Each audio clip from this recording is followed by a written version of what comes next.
Ah, vocês estão aí? Vamos.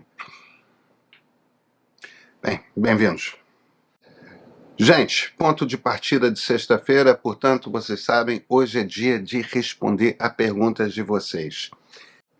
Na segunda-feira eu fiz essa proposta para vocês de, em vez da gente dividir entre esquerda e direita a nossa conversa, vamos fazer uma divisão um pouquinho só mais de complexidade, né? Vamos chamar um grupo de socialistas, um segundo grupo de liberais, um terceiro grupo de conservadores, porque eu acho que traz mais nuance para a nossa compreensão de como é que agem, como é que pensam os atores da política brasileira. E vários de vocês fizeram alguns questionamentos, poxa vida, muito direto ao ponto, batendo de frente mesmo. E eu acho que vocês têm toda a razão. Toda a razão mesmo em questionamentos que são feitos direto a respeito de liberais no Brasil. Vocês sabem que eu me identifico como liberal. São respostas que eu acho que a gente deve mesmo. Então vamos encarar hoje as provocações, as perguntas de vocês. É carnaval. E eu estou começando a me preparar para o carnaval. Então eu vou ficar uma semana fora. O meio volta na quarta-feira de cinzas. A newsletter volta a circular na quinta-feira. Agora eu só volto na segunda-feira, gente. Me desculpem, eu tô precisando de um descanso, eu tô numa batida frenética. Às vezes a sensação é a seguinte: a vida entrou num turbilhão em julho de 2013, está fazendo 10 anos, e não parou desde então. Então, eu e a Lia, minha mulher, a gente vai pra praia, a gente vai pro Nordeste, a gente vai sumir por uma semana. Pensar em qualquer coisa menos política por uma semana. Eu tô super esperando por isso. E segunda-feira, logo depois do carnaval, eu prometo, eu tô aqui com mais pontos de partida, com outros vídeos, prometo. Sabe, o Brasil não vai ficar molinho, facinho, a partir desse ano só porque o bolsonarismo acabou. Mas eu tenho certeza de que o Brasil vai ficar melhor. Por um motivo muito simples. As conversas estão deixando de ser conversas sobre será que a democracia vai durar? E estão passando a ser conversas sobre discordâncias. Que coisa boa, que coisa... Nossa! Que coisa boa, que coisa tão esperada, que coisa fundamental. Agora, esse é um país com muita coisa desmontada. O IBAMA foi desmontado, tem que ser montado de novo. A FUNAI foi desmontada, tem que ser organizada de novo. A Casa de Rui Barbosa, o Instituto Palmares, a quantidade de ministérios, o sistema de vacinação, é tanta coisa que tem que ser construída de novo. E uma das coisas que tem de ser construída de novo é o nosso sistema informacional. Vocês sabem que essa é a missão a qual a gente se dedica aqui no meio, porque isso não é trabalho para o governo, isso é trabalho para a sociedade civil, em qualquer democracia. A assinatura premium do meio custa R$10 por mês. É muito pouco. E já é bem menos do que era 2 anos atrás, só por conta da inflação que rolou. Mas tudo bem, a gente não tem planos imediatos de fazer qualquer tipo de aumento. O que a gente quer é outra coisa.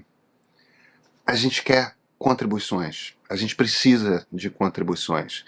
A gente precisa dessa força porque o dinheiro paga os nossos salários, o equipamento que a gente usa, mas também porque é um sinal que vocês podem enviar de que a gente faz diferença, de que a gente, de alguma forma, ajuda vocês a pensar um pouco sobre o Brasil, sobre o mundo.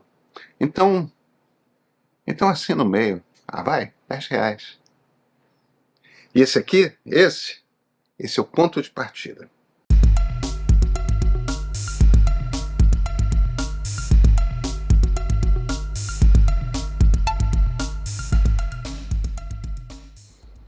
Tem essa batida aqui de 3 perguntas que eu acho que vão ser dominantes na nossa conversa, mas tem uma surpresinha no final depois. A primeira é do Ederson Lima. Qual é a boa experiência liberal no Brasil? Quando o liberal chega ao poder, eles eliminam até os mesmos serviços essenciais.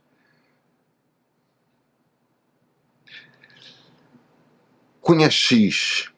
Pedro, por que as engolidas de sapos são sempre a esquerda se voltando à direita e nunca a direita se voltando à esquerda? Só para variar, eu queria ouvir o Arthur Lira falar de luta de classes, ouvir o Lula falando de mercado, eu já ouvi infinitas vezes. E Tiago Soares. Pela sua tese, a maioria dos liberais são bem razoáveis e tendem mais à social-democracia mesmo. No entanto, por que tantos liberais se colocaram do lado do bolsonarismo? Acredito que você tem uma visão romântica dos nossos liberais.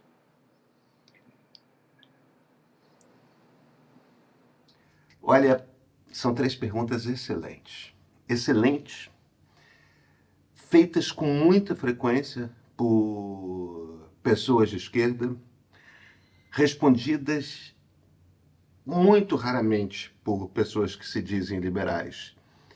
E perguntas extremamente pertinentes. Então aqui, para eu não me perder no raciocínio, né? Por que o meia-culpa tem sempre de vir da esquerda e nunca de liberais? Número 2. O que liberais realmente fizeram pelo Brasil? Número 3.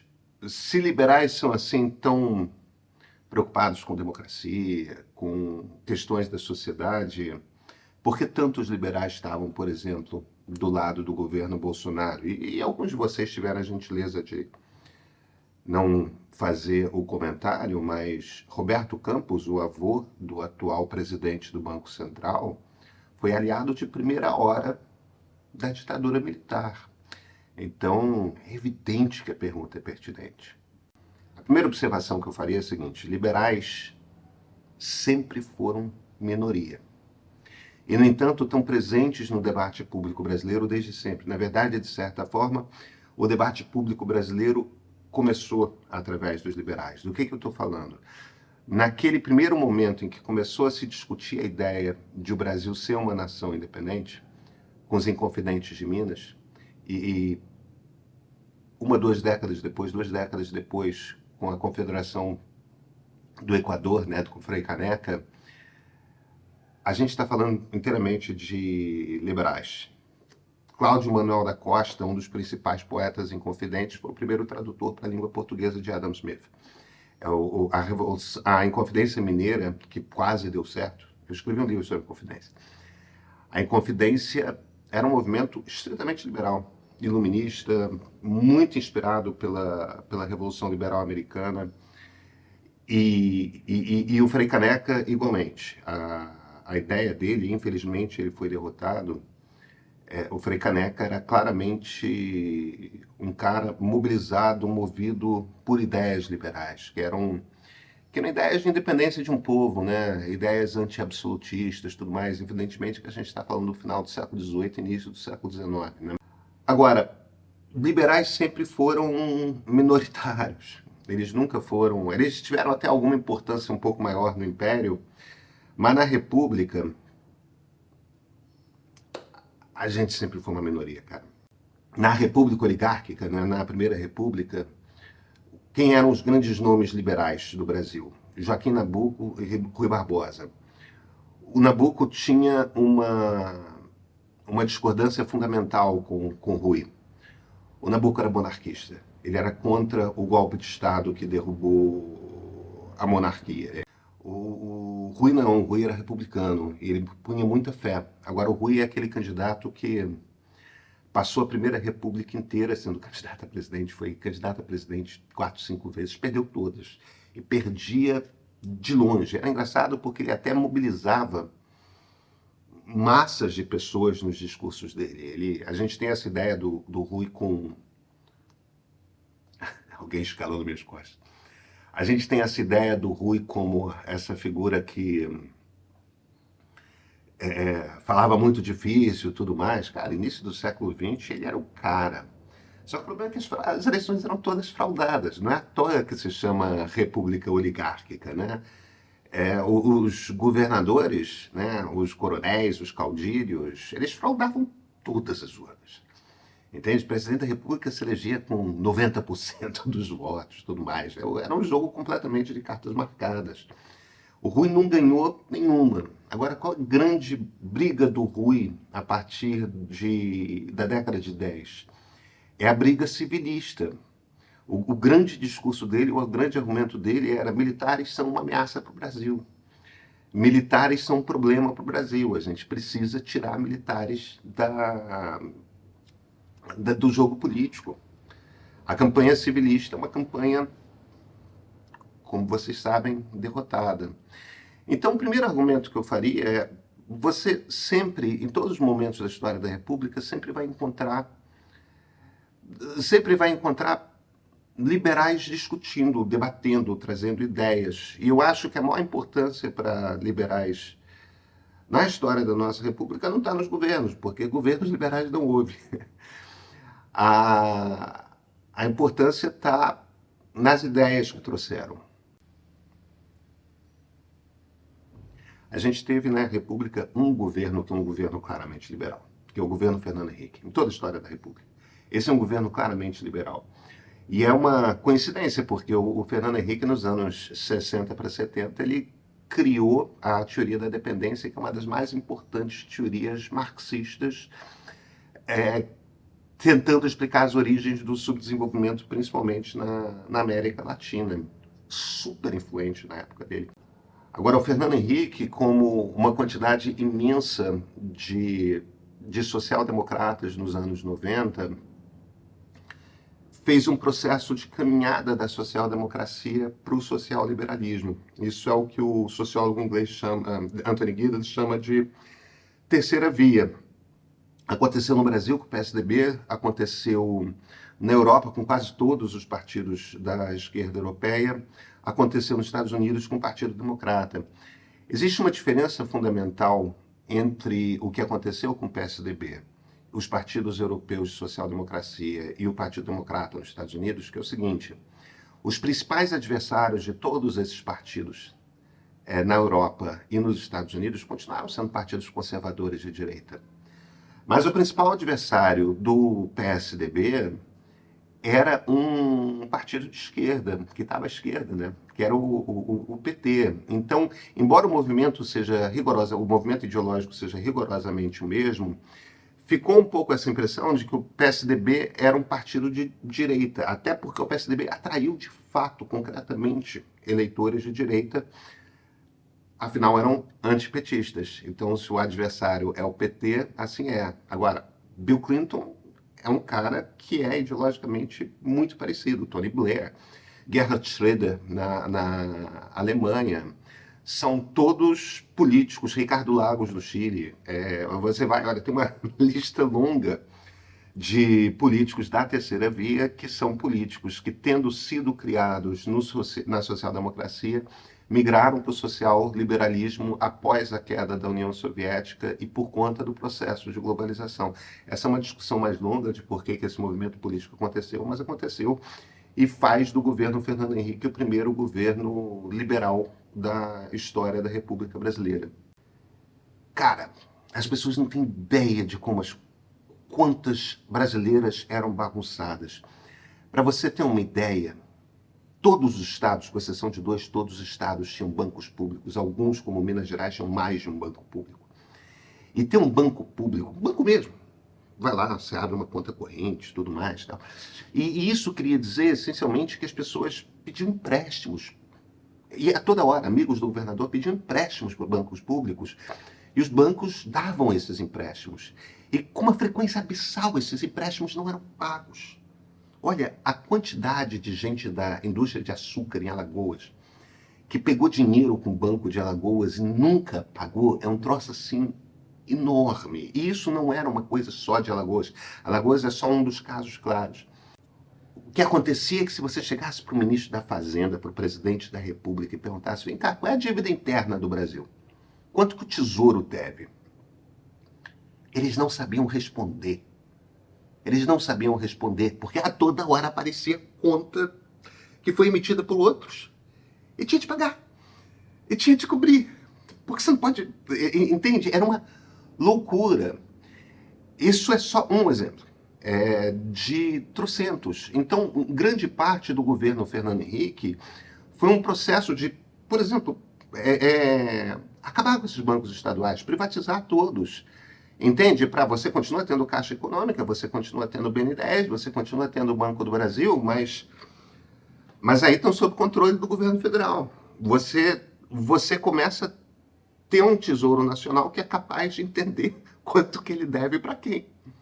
Isso é uma grande, grande, grande herança do governo Fernando Henrique. Isso quer dizer, em essência, que um presidente, qualquer presidente, pode se planejar.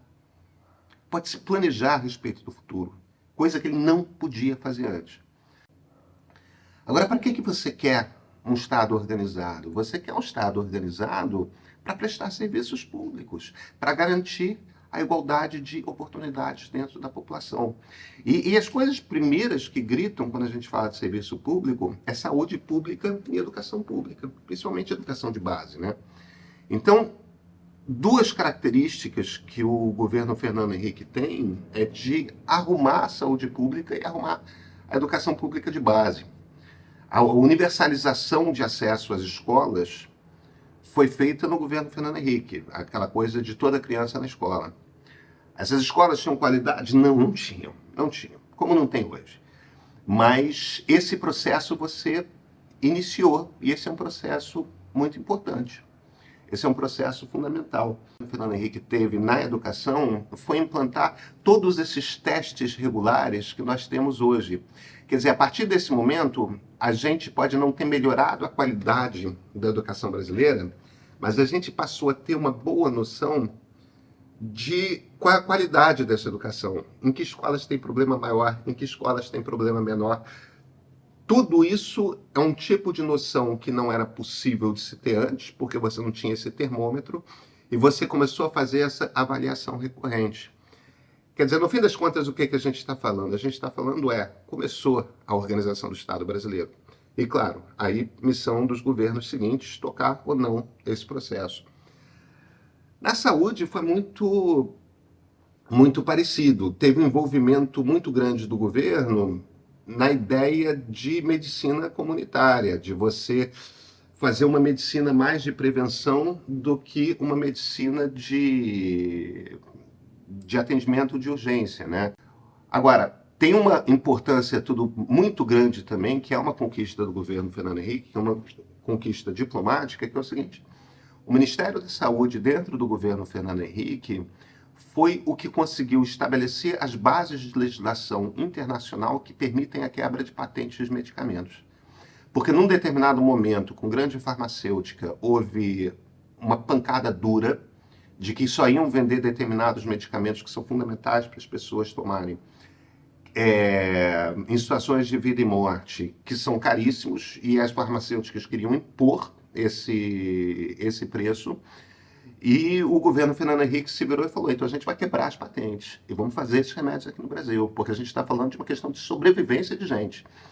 E esse troço é um troço que escala para a Organização Mundial do Comércio, e ao final a diplomacia brasileira, trabalhando em conjunto com os técnicos do Ministério da Saúde, o Itamaraty, o Ministério da Saúde, conseguiram que a Organização Mundial do Comércio reconhecesse que em estados de necessidade de saúde pública, governos de países empobrecidos têm o direito de quebrar a patente de medicamentos para salvar a gente.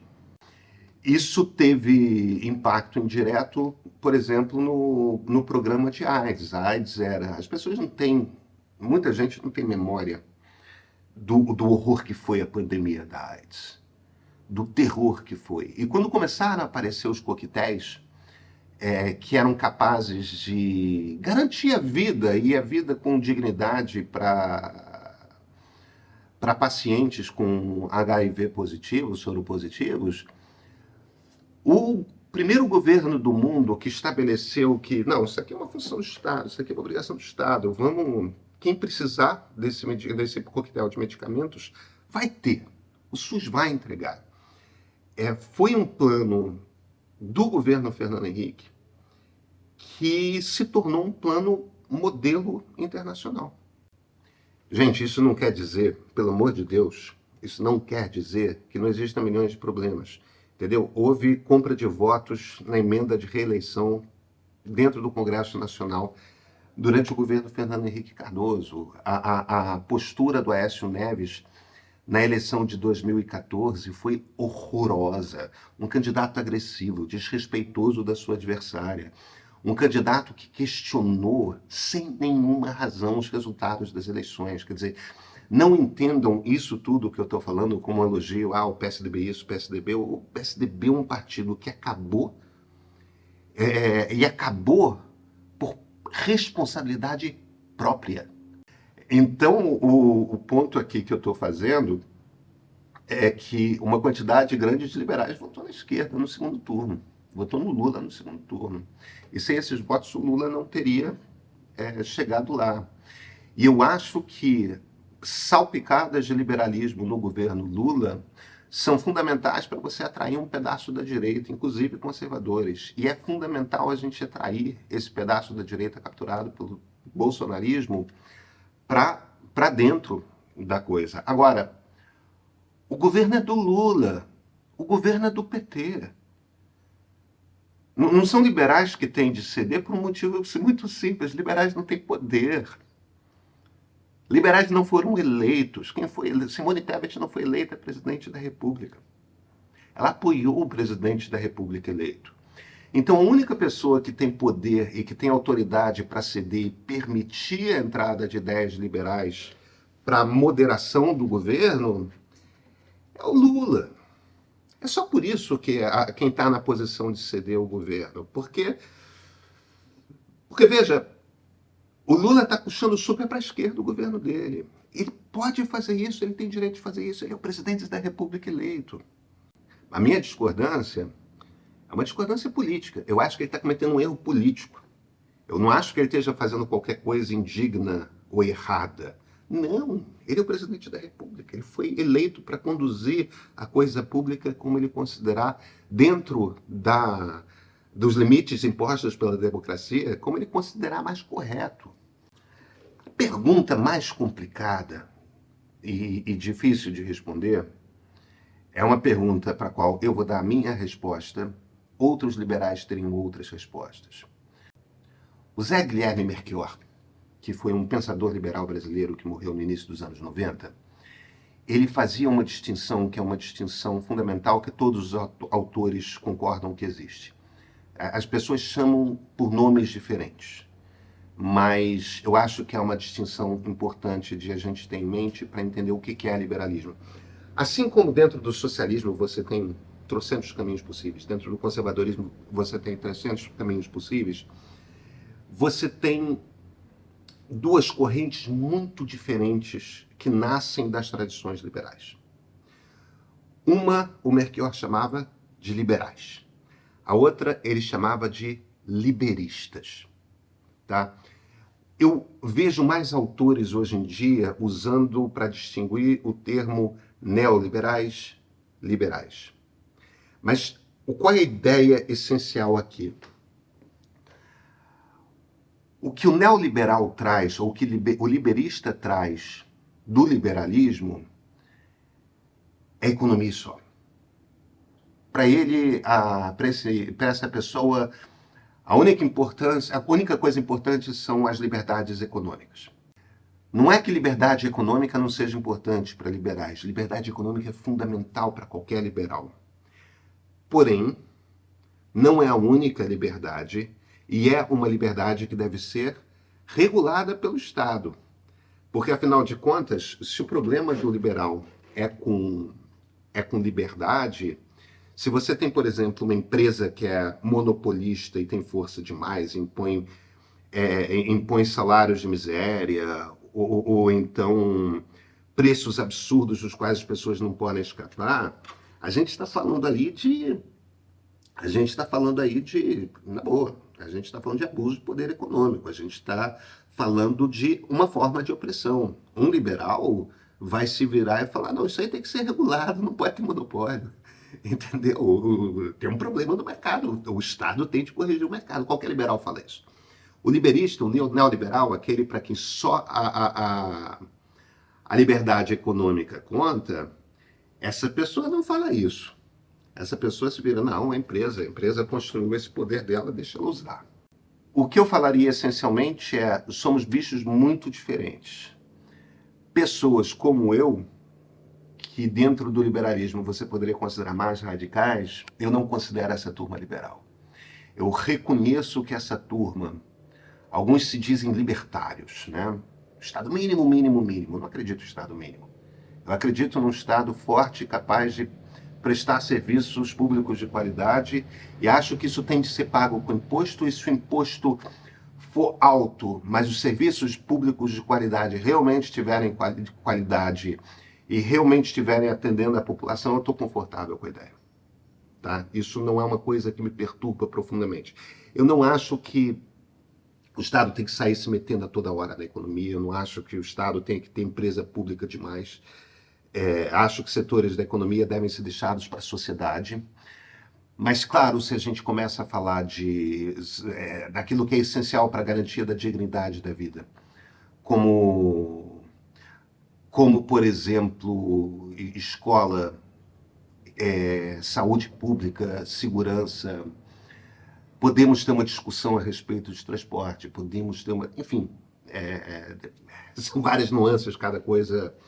Agora, aquilo que te garante igualdade de oportunidades tem que ser garantido pelo Estado ou através de um serviço prestado diretamente pelo Estado. Eu acho que saúde, educação e segurança são claramente coisas que têm que ser, ou então por concessões públicas pesadamente reguladas e controladas pelo Estado.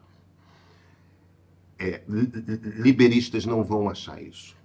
Então são dois grupos diferentes. Agora, os dois clamam pelo nome liberal. Aí você pode dizer, no fim das contas é tudo igual. Eu acho que é muito diferente. Eu acho que as coisas nas quais eu acredito e as coisas nas quais o Paulo Guedes acredita são muito, muito, muito diferentes. Nós não compartilhamos dos mesmos valores. Mas todo mundo vem de Locke. Pois é, uma quantidade imensa de líderes social-democratas vem de Marx. Joseph Stalin e Pol Pot vinham de Marx. Agora, essa aqui é tão sensacional, porque é tão precisa, e parece uma provocação, ela é também tão profunda, sabe? É do Rodrigo Moraes Cunha. Brasileiro é conservador, menos no carnaval, Pedro. Rodrigo, é. E a gente entende por quê, tá? Eu tenho que explicar por que eu tô vestido assim, né? A Lia, ela tá lá dentro se arrumando, a gente está saindo para um baile de carnaval e ela tá indo de Princesa Leia. A Princesa Leia como escrava do Jabba the Hutt.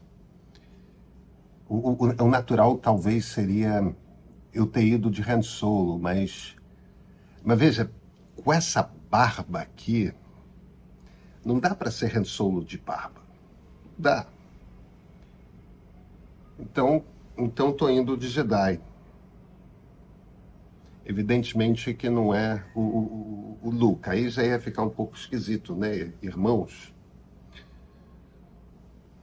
Talvez Obi-Wan Kenobi. Talvez o Jedi Anônimo. Eu não me incomodo de ser Jedi Anônimo, não. Pode ser. Rodrigo, você tem toda a razão. Tem uma aparente contradição nessa ideia, né? O brasileiro é conservador, mas no carnaval é tudo bagunça. O Roberto da Mata, antropólogo, né? Professor da Universidade Federal Fluminense e da Universidade de Notre Dame. O da Mata é um antropólogo e ele tem um estudo amplíssimo sobre o comportamento do brasileiro. Ele mostra como o brasileiro é um em casa e outro na rua, né? São figuras realmente diferentes que agem de forma diferente. Ele estuda muito o carnaval e ele faz uma observação que é o seguinte, é como A gente vem de uma sociedade que é uma sociedade muito repressora, barbaramente repressora. E o carnaval é um pouco como se fosse a válvula de escape cultural do brasileiro. A ideia é que você inverte todos os papéis. A ideia é que no carnaval, numa sociedade barbaramente desigual como a nossa, o pobre se veste de rico, né? O rei Momo, os muitos dourados, prateados, lantejoulas, tudo mais. E o rico se veste de pobre, o homem se veste de mulher, a mulher se veste de homem. Quer dizer, você tem essa coisa de numa sociedade com papéis tão rígidos, o homem se porta de uma maneira, a mulher se porta de outra maneira, em que você tem poucas folgas, naquele momento do ano você pode explodir. Você tem uma licença social, uma licença cultural para se comportar o contrário do que espera de você. E tá tudo bem, todo mundo aprova que você se comporte de uma maneira radicalmente diferente. Você vê como é que era anos 1980, a gente ligava a televisão de noite e cara, era mulher pelada no carnaval o tempo todo. O carnaval até deu uma encaretada mais recentemente. Se existia um momento do ano em que, nos tempos em que havia ainda menos aceitação de homossexualidade, se havia um momento no ano em que homossexuais podiam escancarar, travestis podiam escancarar e se apresentar à sociedade, se mostrar à sociedade em festas à fantasia e tudo mais, e ninguém achava esquisito e tudo era festejado, era justamente nesse momento do carnaval. Então, o carnaval, de certa forma, torna a rigidez de sociedades rígidas tolerável, sabe? E se fica a impressão de que o brasileiro não é conservador, porque, afinal de contas, no carnaval tudo pode, na verdade, o carnaval, por tudo poder, reitera o conservadorismo brasileiro. Antropologia fascinante, né?